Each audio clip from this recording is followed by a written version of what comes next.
Yes, welcome back. एक बार फिर से आपका स्वागत है। आज हम पढ़ेंगे साथियों मोहन राकेश का कौन सा लहरों के राजहंस। गजब का है। बस अब आप अपने आप को भक्त की भावना से पढ़ने की कोशिश करो। आनंद का विषय वो निबंध थे, ये नाटक है और नाटक में तो ठुमके हैं, नृत्य होता है, इंटरेस्टिंग का विषय है। पहले हम जानेंगे who is the Mohan Rakesh, पहले ये जानेंगे। फिर मोहन राकेश का हमारे सिलेबस में जो नाटक लगाया गया ना, गजब का है, ऐतिहासिक नाटक है। करें शुरुआत। किताब से लिया मैंने, किताब में लिख रखा, लिखने की जरूरत नहीं है, किताब की शुरुआत में लिख रखा, पीछे लिख रखा है, जहां पूरा हो रहा है ना प्रश्नोत्तरी, वहां से भी लिया कुछ, हाँ पीछे से भी, जहां से मुझे लगा वहां से, सब जगह से है, इसी में से लास्ट में देखो पहले नाटक के, यहां से मोहन राकेश का जन्म, वन लाइनर लिख रखा है ना, बस यहीं से देखना। अब आप चलो चलो आगे बढ़ो। यस, करें मोहन राकेश को स्टार्ट। मोहन राकेश का जन्म, मोहन राकेश का जन्म, मोहन राकेश का जन्म, मोहन राकेश का जन्म 1925, आज से 90 साल पहले। कहां? पंजाब के अमृतसर में। कहां? अमृतसर में। और 1972 ईस्वी में इनका क्या हो गया? देहांत हो गया। ठीक है। मोहन राकेश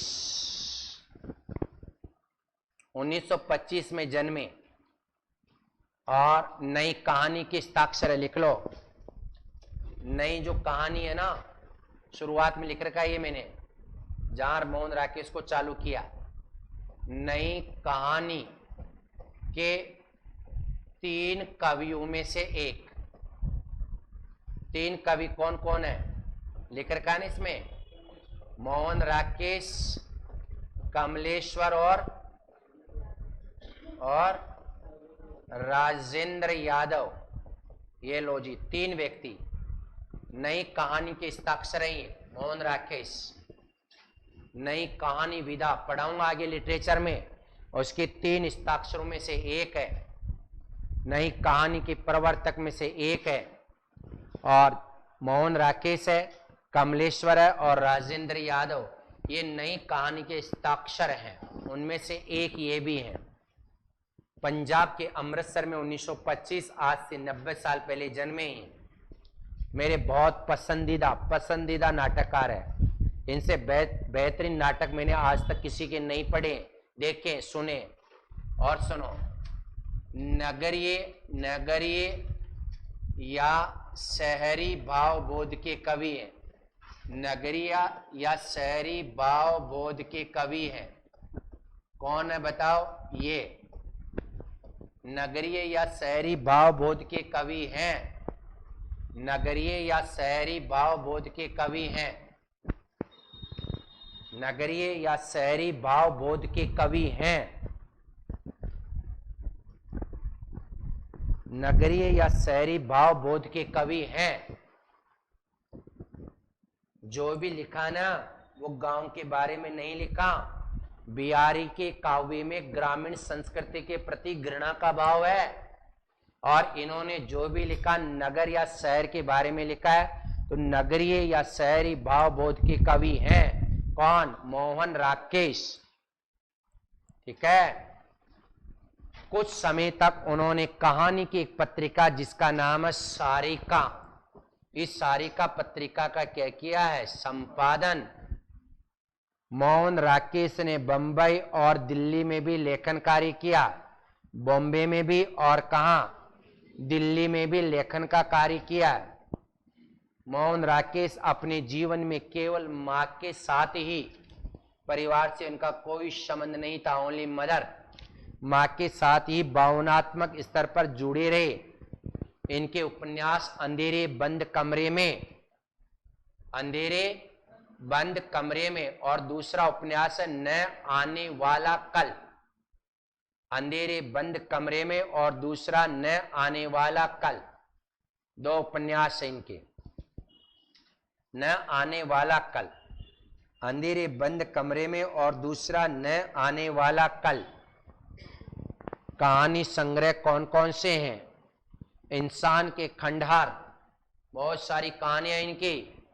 इंसान के खंडहर, नए बादल, जानवर और जानवर, एक और जिंदगी, गजब की कहानी पढ़ना आप। एक और जिंदगी गजब की कहानी है। लेखक चाह रहा है कि मुझे एक और जिंदगी दे, क्योंकि एक जीवन मेरा कम पड़ गया जीने के लिए और प्रयोग करने के लिए। लेखक की शादी है ना, एक ऐसी लड़की से हो जाती है जो लेखक से ज्यादा कमाती है, मर्दाना ढंग में बात करती है, रौब दिखाती है, पति को धमकाती है। एक छोरा हो जाता है प्लस। समझ में आ गए? दोनों की राय जुदा जुदा हो जाती है। शायद पुरुष तो ऐसा नहीं करते।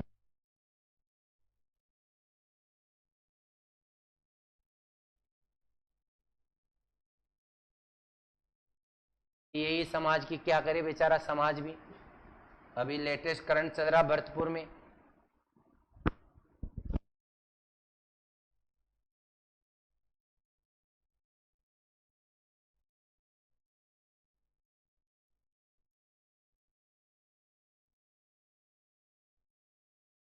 नहीं आता। एक और जिंदगी, वो ज्यादा पढ़ी लिखी थी, छोड़ दिया। किसने? पत्नी ने। अब फिर एक दोस्त था उसका, दोस्त ने फंसा दिया फिर कि मेरी बहना से शादी कर ले। वो क्या थी उसमें? वो आती थी क्या, भूतनी, हाँ छाया आती थी उसमें। वो 136 वर्ष अपने पति को जीवित देखना चाहती थी। वो सोचा भगवान एक फंस गया, फिर दूसरे के साथ फंस गया, एक और जिंदगी देना, इसलिए नाम क्या रख दिया? एक और जिंदगी। फौलाद का आकाश। बाद में ये कहानी क्वार्टर, पहचान, वारिस में संकलित की गई। हम नाटक पढ़ रहे हैं तो ये याद करना, मैंने रटवा दिया आपको नाटक के बारे में। आषाढ़ के आधे पैरों में, देखो याद करने का तरीका, पूरे नाटक लिटरेचर में ऐसे ही पढ़ाऊंगा आपको। ये देखो ये नाटक है, आषाढ़, आषाढ़ की लहरों के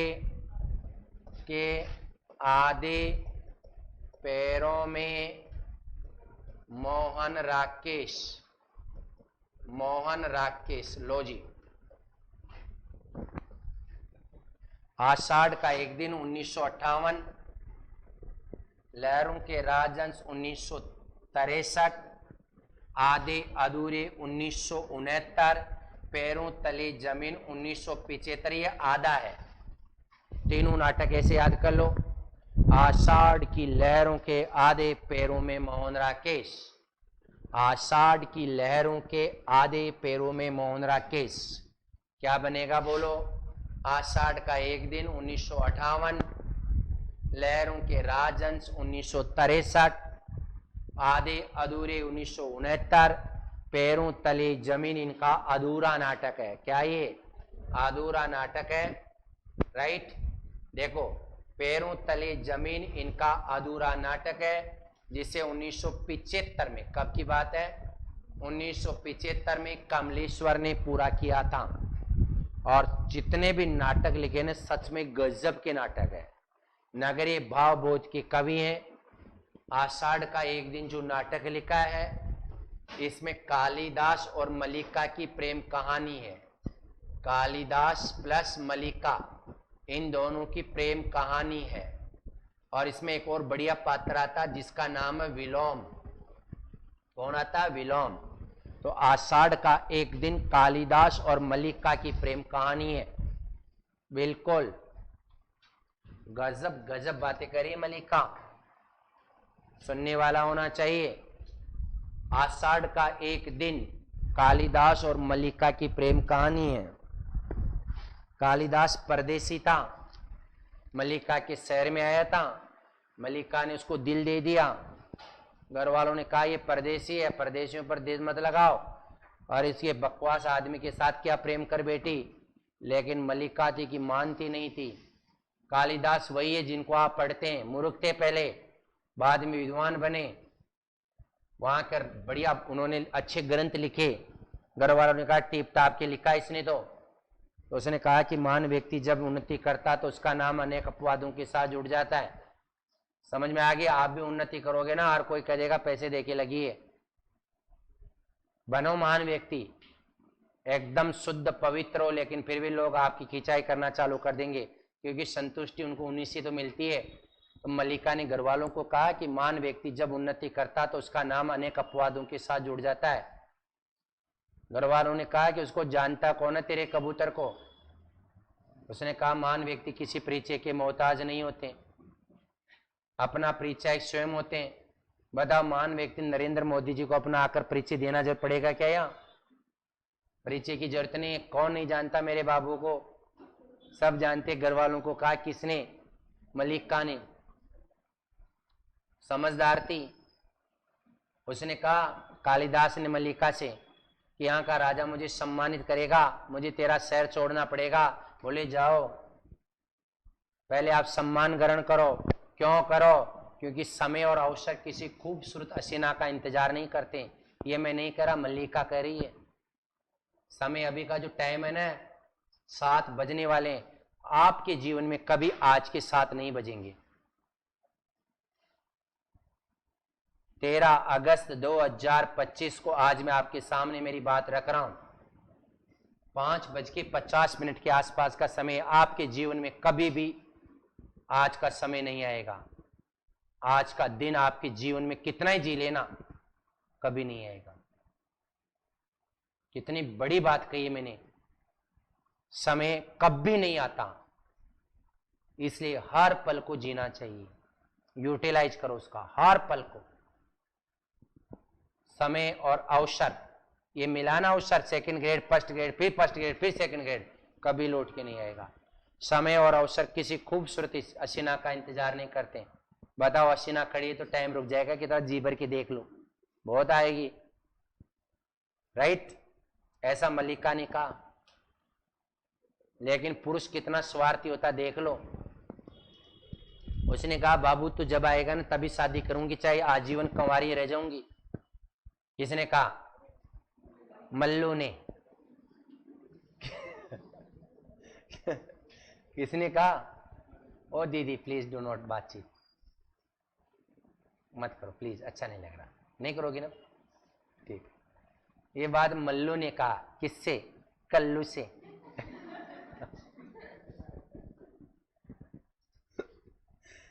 मतलब समझ लो जहां भी शॉर्ट नाम रह गए हैं ना, छोरा हो चाहे छोरी, मतलब वो पढ़ चुका। ये बस देख लो आप। सोना बाबू, इंस्टाग्राम, इंस्टू। तो कल्लू ने नहीं, मल्लू ने किसको कहा? कल्लू से, कालिदास से कि समय और अवसर किसी का इंतजार नहीं करते, आप जाओ and please collect your prize. अंग्रेजी पढ़ी लिखी मल्लिका थी, ऐसी नहीं थी ठोड़ टाइप की। तो उसने कहा of course yes I go there and collect the prize. वहां चला गया, राजा ने उसको सम्मान कर दिया। और अब आपको पता है सम्मानित करने के बाद क्या होता है? शहर छोड़ना पड़ता है। चला गया दूसरे शहर। आपस में प्रॉमिस किया था मल्लू ने कल्लू से और कल्लू ने मल्लू से कि जिंदगी में चाहे कुछ भी हो, कंवारी मर जाऊंगी लेकिन मैं शादी तेरे से करूंगी। उसने भी यही कहा था, कल्लू ने भी मल्लू से, कि चाहे मैं भी कंवारा ही मर जाऊंगा लेकिन शादी तो तुझसे करूंगा। लेकिन यही सच है, कहानी को पढ़ना, यही सच है। चाहे पुरुष हो चाहे स्त्री, मैं पहले स्पष्ट करना चाहता हूं, अगर कोई पुरुष या स्त्री जहां काम करता है ना, कहीं भी काम कर रहा हो, या स्त्री, बस वो उस समय के प्रेमी या प्रेमिका को इंपॉर्टेंस देता है। चाहे आपके जीवन में आपने लव मैरिज ही क्यों नहीं की, कितने भी खूबसूरत हो आप, नहीं, यही सच है। वो वर्तमान प्रेमी का चुनाव करता है। अगर मान लीजिए किसी का कोई भी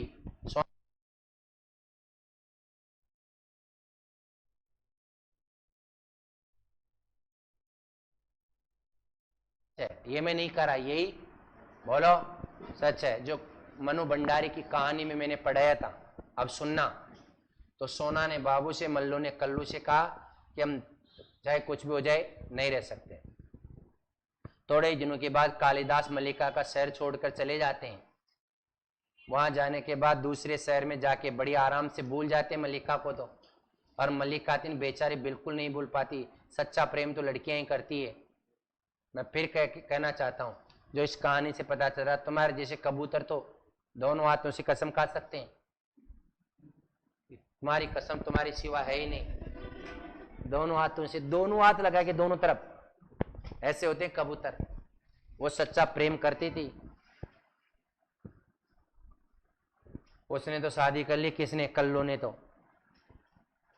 कालिदास ने तो एक टिंगर भी हो गया। और मल्लू है ना, उसका इंतजार कर रही थी कि कब आएगा मेरा बंजारा। घर वालों ने कहा था परदेसी परदेसी से दिल मत लगाओ, लेकिन नहीं मानी ना, तो सोच रही कब आएगा मेरा बंजारा।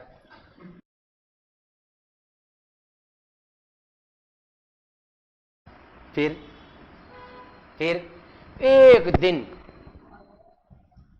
अपने बच्चे को और अपनी बीबी को साथ लेकर वहां से गुजर रहा था जहां उसने मधुर दिन बिताए थे। तो अचानक उसने कहा चल इधर चल, मैं पहले यहीं रहता था, मेरा कोई रिश्तेदार है, उसके घर पे चलते हैं, चाय पिला के लाता हूँ।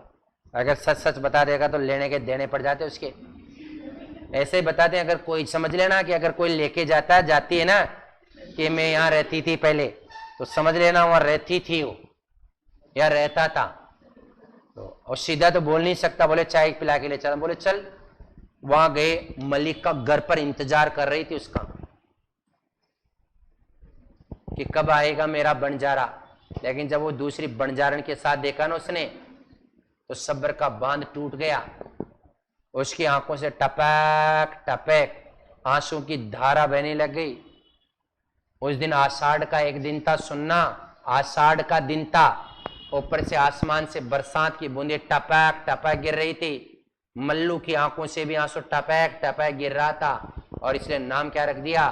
आषाढ़ का एक प्रेम कहानी है, गजब की। सच्चा प्रेम लड़की का अगर देखना तो कालिदास और मल्लिका की प्रेम कहानी, आषाढ़ का एक दिन देखो। देखो आप, झूठा तो कहीं भी मिल जाएगा, सच्चा प्रेम था उसका।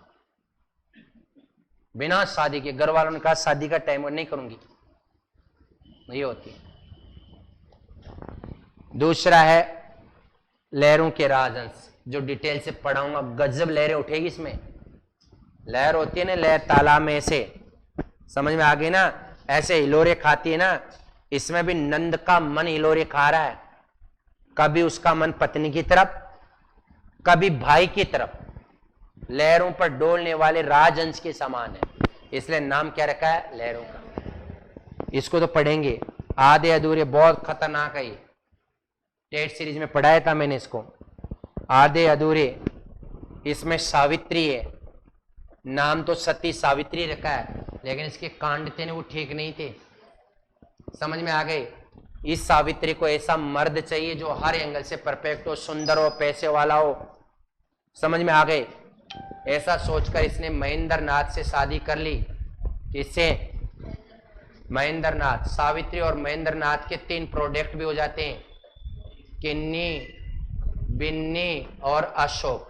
ये दोनों के प्रोडक्ट है, दोनों के सामूहिक प्रयासों से। सावित्री और महेंद्र नाथ के 3 प्रोडक्ट हो गए। 16 साल का कबूतर था ये अशोक। क्यों जरा, अगर सामूहिक प्रयास नहीं होंगे तो मैंने गलत बोला क्या? अगर मेरे शब्द गलत है क्या? प्रयास किया तभी तो प्रोडक्ट, मेहनत की, मतलब अरे यार, मतलब इनके टाबर टिंगर थे बस। भाई साहब, 2 देश आपस में मिलते हैं, संधि होती है तो सामूहिक प्रयास होंगे ना, बस ये। तो किन्नी, बिन्नी और अशोक। सुनना, अब सावित्री थोड़े दिनों के बाद ऊब गई है। किससे? सोचा कि मामला ठीक नहीं बेटा। सुनो अब आप, वो जुनेजा से शादी कर लेती है, फिर जुनेजा के बाद फिर एक और नाम है, फिर दूसरे पुरुष एक इसको छोड़ती है, फिर एक पुरुष से, पुरुष 2, पुरुष 3, इससे छोड़ देती है, इससे कर लेती है, इससे छोड़ देती है, इससे कर लेती है, लगातार शादी करती रही कि मुझे पूर्णता मिलेगी। लेकिन जो आधी अधूरी होती है ना, उसमें कहाँ पूर्णता होगा बताओ आप, नहीं मिल पाया उसको। और सुनो, यहाँ एक मनोज भी आता था, फिर ये मनोज इसकी चोरी के पास भी आता था, किन्नी के पास, और माँ के पास भी आता जाता रहता था, दोनों से प्रेम था उसका। अंत में एक दिन माँ को दे झोंका और किन्नी को भगा के ले गया, कौन? मनोज। शहरी परिवेश की स्थिति हकीकत, ओरिजिनल बात बताइए। मोहन राकेश है आधे अधूरे, खुद ही आधा होता, दूसरे को भी अधूरा ही दिखता है। और तीसरा नाटक है लहरों के राजस, दूसरा 63 में है। इस पर चर्चा करने के लिए हम लोग अभी हम चर्चा कर रहे हैं। यात्रा वृत्तांत आखिरी चट्टान है लहरों के। अब देखो, लहरों के राजहंस का प्रकाशन राजकमल प्रकाशन नई दिल्ली से हुआ। यहां से हम लोग कल इसके बारे में शुरुआत करेंगे, पूरा पढ़ाऊंगा, ज्यादा बड़ा नहीं है, और एक कहानी भी पढ़ाऊंगा कल। अब थोड़ा सा बाइंडिंग की ओर है, इसको फटाफट करेंगे। इसमें 10-15 प्रश्न इंपॉर्टेंट मैंने खींच लिया है, वो आपको पढ़ाया जाएगा। एक कहानी भी कल हम लोग पढ़ेंगे, 2 टॉपिक कल हो जाएंगे। आज के लिए इतना ही, धन्यवाद। शायद गुलेरी की कहानी पढ़ाऊंगा कल। उसने कहा था